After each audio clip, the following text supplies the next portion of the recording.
Now, while we've got baby in this position, you might want to look at taking a couple of different photos, some extra ones just for you.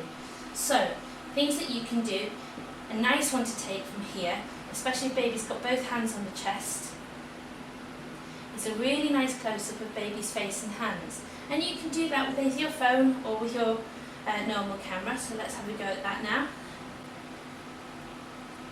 So again, getting nice and high on the camera, watching out for those bright patches, so we want to focus on baby's eye.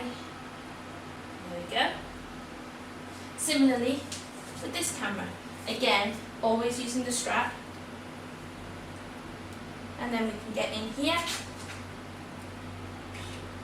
and we can get baby's face and hands in a nice picture there too. It's beautiful. You can also try what we call a backlit photo. Let's have a look. And let's see what we can do. Oops.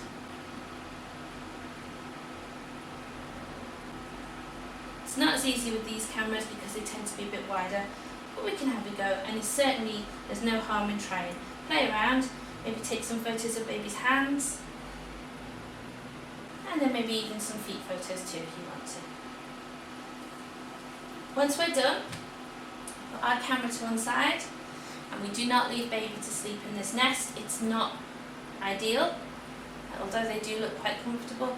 Now is the time to pick your baby up carefully, hand under the neck, hand under the bottom, and off you go, to go back into their own bed.